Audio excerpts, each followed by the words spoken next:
ladies and gentlemen, boys and girls, and for all those who's listening and watching it from around the world. And we are now live from the corner of Dalton and Lynch Street. It's the show where we take you inside the game before the game begins. It's the pregame. Brought to you by Chambers and Galen Law Firm with your host, Charles Bishop and Neely. So get ready because we pregame harder than the other show's party. It's the pregame.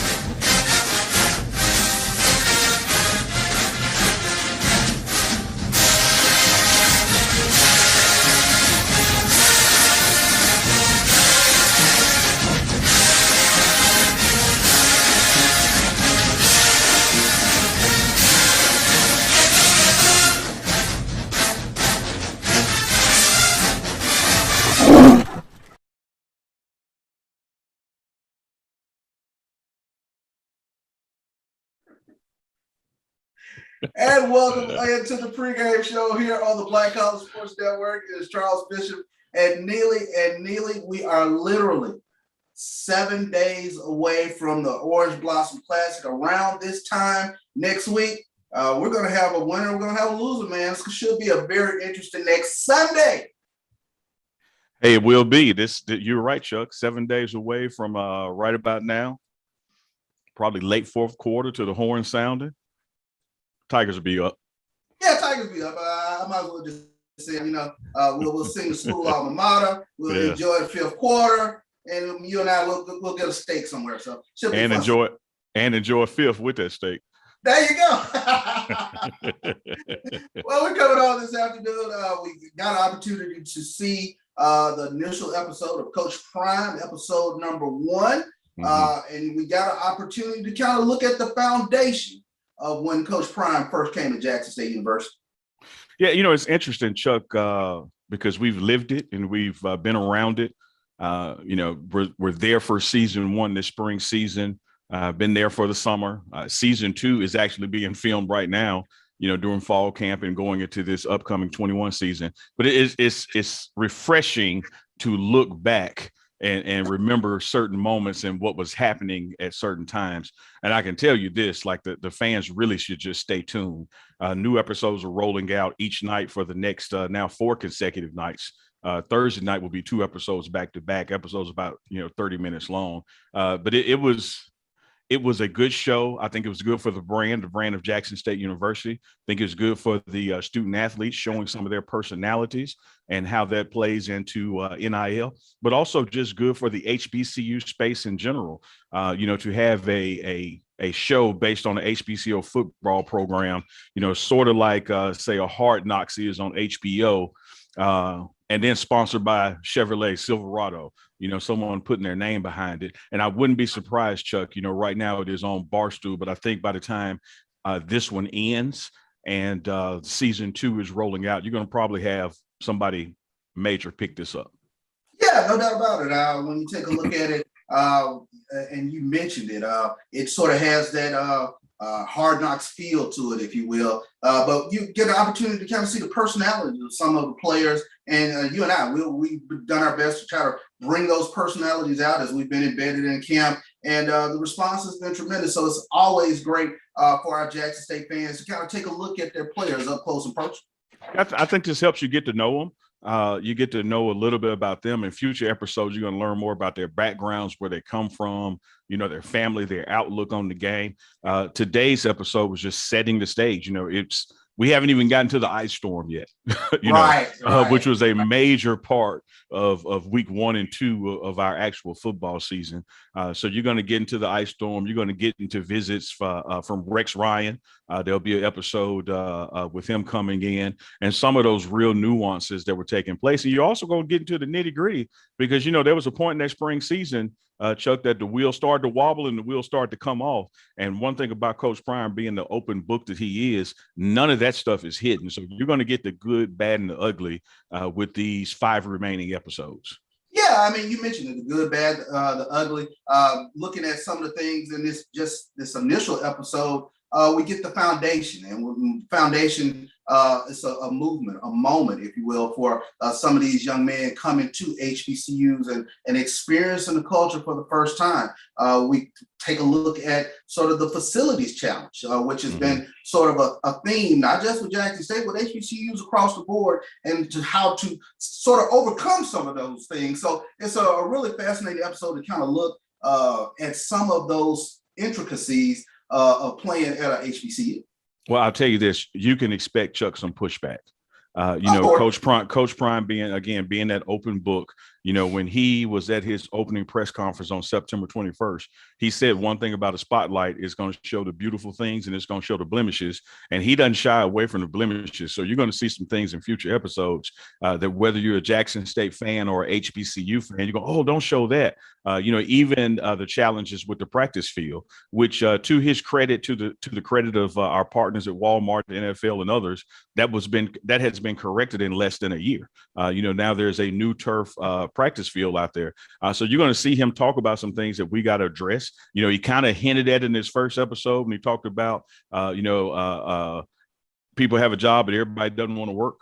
You're going to see some things in future episodes where he calls people to task on that. And he's not afraid of pushing those buttons and getting the results that he feels he was called here to bring. But so there's going to be some excitement. There's going to be some laughs, kind of like the six balls. But there's also going to be some things where I know some of our diehard fans and fans of HBCU culture and keeping things in house are going to have a slight shiver go up their spine that we're talking about these things publicly.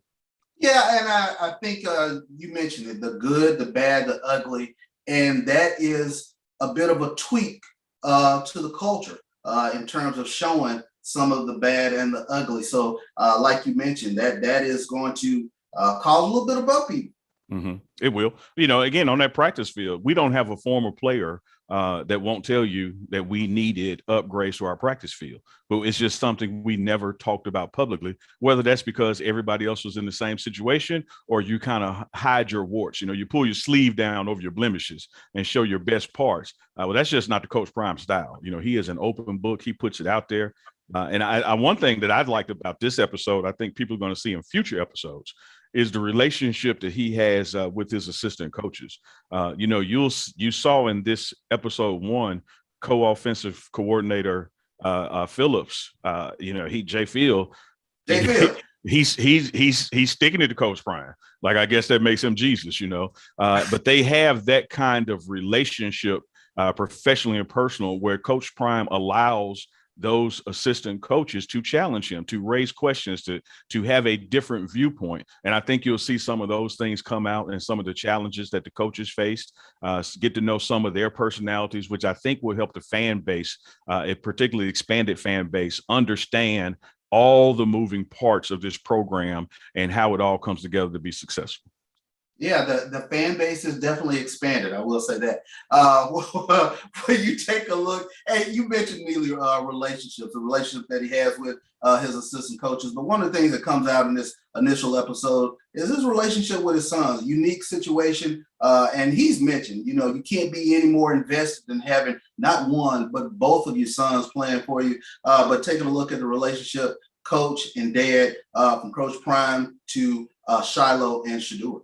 Yeah, if to me, if this episode had a theme, the theme was family. You got the sense that, the linebacker coach, Coach Hart, again, Coach Phillips, that they have known Coach Prime for a while. And you got to see his interaction with his sons and how he treats other players like they're all his children. But you also, Chuck, you got to see the interaction of Shiloh and Shedeur. And there's no doubt about it, Chuck, I got an older brother. They are brothers. And they go they go at it just like that, and you can expect some more of that to come. Shiloh is trying to pick his brother off in scrimmage and practice and rubbing in his face, and of course the younger brother Shedeur is trying to beat him over the top and feed the receiver. So there is a competitive big brother, little brother nature there where they challenge each other. And Coach Prime manages that and manages the relationship with all the other quote unquote of his sons in that locker room. So there's going to be some special moments I think people will see. You and I have had the honor and privilege of seeing some of these episodes in advance. I think there's 6, and you and I've seen probably 3, if not 4 of them. And so we know what's to come. And some of those things, like you learned tonight, are being redone. Yeah. So there's going to be some changes to some things in some of the episodes you and I have already seen. So it'll be a new episode for us as well. No doubt about it. Speaking of the other sons, you got to look at left tackle Tony Gray and middle linebacker Aubrey Miller tonight. Two guys that were featured prominently in this first episode. Yeah, and when we deal with those two, let's also with Shadur and Shiloh, that taking it to 4, let's not forget about the other 8, that there were these quote unquote 12 disciples. And even during the live portion that Coach Prime did with Barstools, he talked about, man, maybe we shouldn't have done that because some of those guys have already gone. So you really don't even have the 12 disciples there anymore, because that transfer portal and people who come, things are just not working out for them. They choose to go other directions and, wish them the best. But we're working with the players that we got here. And you're going to see some of those players continue to be spotlighted in different episodes. But again, Chuck, one thing I want to tell you and tell our fans out there who watch the pregame show and know about the access that Coach Prime has afforded us, you're going to see some things in these players' personal lives that give you a deeper glimpse into what it truly means to be a student athlete at a HBCU, and how there's some things that follow you from your home to your college, and how Coach Prime helps those guys navigate those challenges. Yeah, definitely more episodes to stay in tune for. Like you said, there will be more that you'll get, sort of a behind the scenes look, a peek behind the curtains at the Jackson State football program. So, Chuck, let me ask you, what was and you can't say 6 balls. what was one of your highlights from episode 1? For me, I think it's, and as intimately as aware that we are of the Jackson State culture, it's just watching him reset the Jackson State football culture. And that's the thing that jumps out for me in this initial episode. It's no secret. There's been some lean years here since 2013, when Jackson State was last in the SWAC championship. So just sort of watching the process of what the new standard is becoming is what really jumped out for me in terms of what Coach Prime is trying to do to set this foundation for Jackson State football to get us back on the right track. I like that. I'll go with that and add to it. I think the opening part of the episode, him and Constance sitting down talking about, those little links in the chain that led him here, from interviewing with Power Fives, more than one, all the way through the murder of George Floyd, and just having that calling to be like, you know what? I want to go and do this and take my talents, to my people. And one of the things that Coach Prime has told us, and it was in a past episode where we sat down with him in the stadium watching his team practice. And he shared with us, he said, I have been in packed high schools, packed colleges, and packed NFL stadiums. And I have been cheered, by tens of thousands, hundreds of thousands of people, but it's never been my people. And so to see and to get that glimpse of him talking to one of his business managers with Smack, shout out to Smack, and talk about the conversations that led to him being at Jackson State. And then you saw that imagery of our Hall of Famers, on the mural at the stadium, and his understanding of what you're talking about, Chuck, of Jackson State's history and getting us back on track. But even just the socio-political, economic drivers that we have to start reinvesting in our HBCUs, to hear that get a light shine on it in the first, I think, 3 or 4 minutes of the episode, I thought was a good glimpse for people who haven't got the proximity to get to know Coach Prime's personal thinkings and how that led him to be here at Jackson State. Very good point, Neely. Well, I tell you what, buddy, we have a busy week as we get. Chuck, it's BC Boys, man. It's no sleep to Brooklyn, baby. This is Sunday.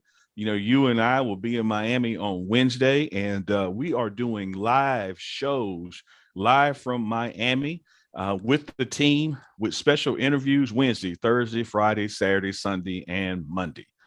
So it's going to be an exciting week, Chuck. No sleep till Brooklyn. You couldn't have said it better, buddy. Yeah, that's hey man, it's going to be on, Chuck. It's on and popping. We're probably going to have a couple more live talks like these a night or two before we even depart from Miami. But Coach Prime, again, has put the pregame show for our fans so we can talk directly to Tiger Nation and expand the HBCU space. He's put us in a position to be embedded with the program. It's almost like a journalist at the White House. You know, we're right down the hall from the Oval Office and can walk in at any time and capture things and bring it back to the fan base. And so that's going to occur in Miami. We'll be there. Got the schedule, got the practice times, got the team meeting time. So we're going to be bringing y'all lots of information live from Miami every day of the week. And we're going to throw in a little social aspect, Chuck. Don't forget, Thursday night from the rooftop with We Came to Play. DJ Unpredictable. Yes, indeed. Yeah, we're gonna have a little fun in Miami too now. You know, have a little fun. Might do like Tony, man. Give me a new grill down there. How long it take to get some new teeth in?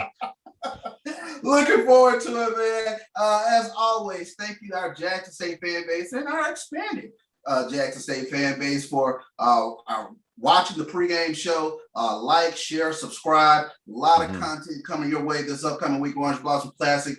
A lot of content coming your way for this upcoming season for Jackson State Tiger football. Yeah, man. Got some new sponsors coming on effective September 1st, which is Wednesday. So you're going to be seeing some new advertisements around the screen. You're going to be seeing some current advertisers still staying with us. Always got to show love to our sponsors, Chambers and Gaylord Attorneys at Law.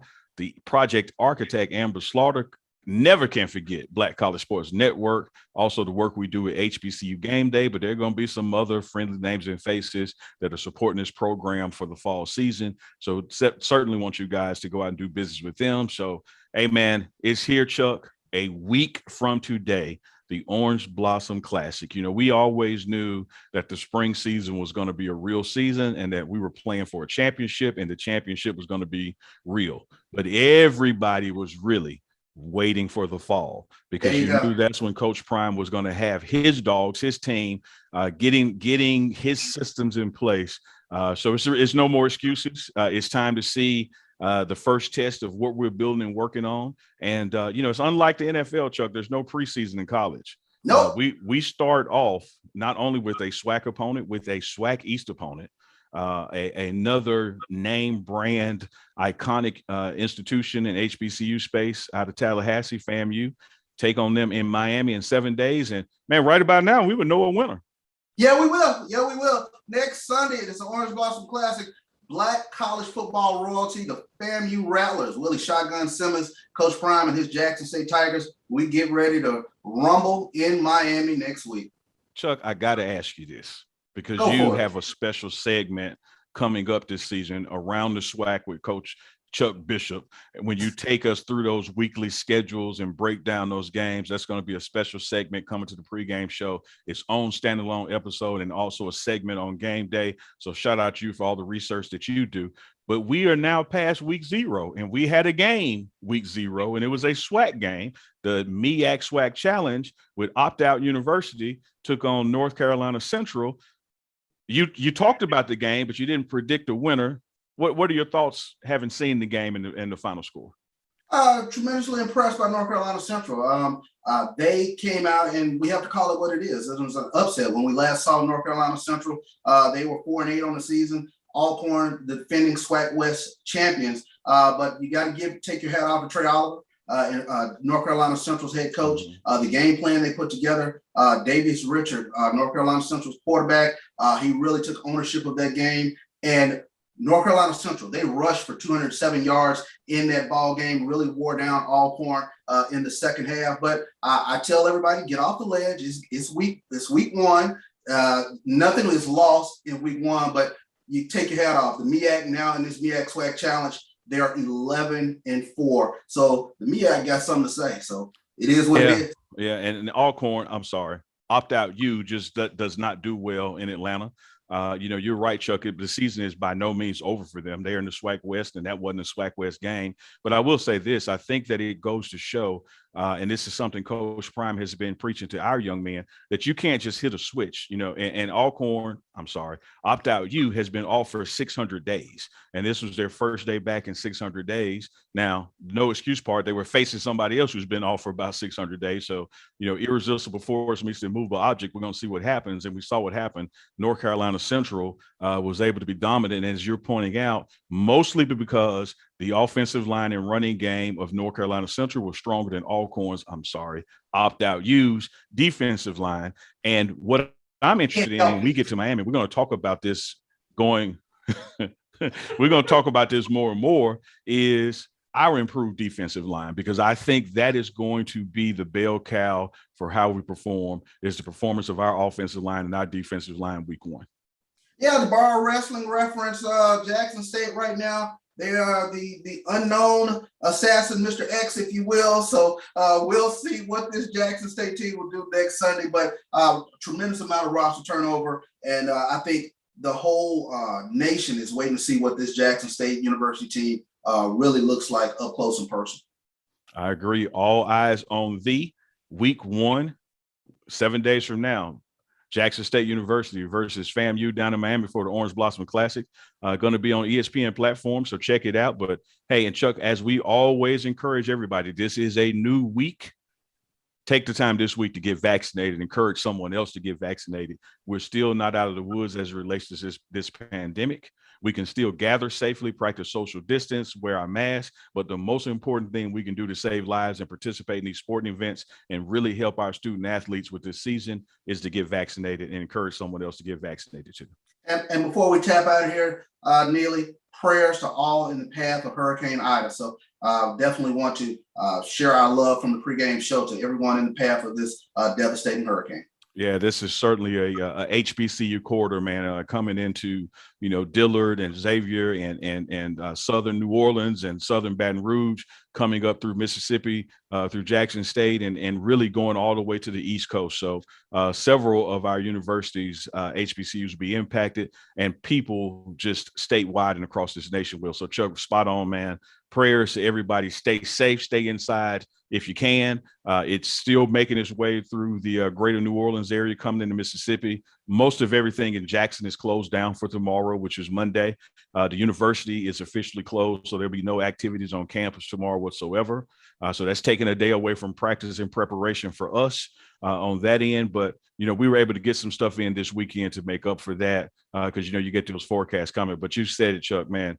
Everybody stay safe. You're in our prayers if you're in the path of the hurricane. We'll get through this in about 72 hours. And remember, the first 72 hours are on you. There's not a lot of assistance that can make it your way. So if you're still in Mississippi, still in Tennessee, you got time to go get some batteries, charge up your phones, get you some water, those kind of things, and get ready because there's going to be some major storms coming through. No doubt about it. Well, for my partner, Neely, Charles Bishop, here on the Black College Sports Network, it is the pregame show. As always, like, share, and subscribe. And we will see you this upcoming week in Miami. A lot of times. We'll see you a lot of times. Good night, everybody. Go Tigers. Go Tigers. It's the show where we take you inside the game before the game begins. It's the pregame.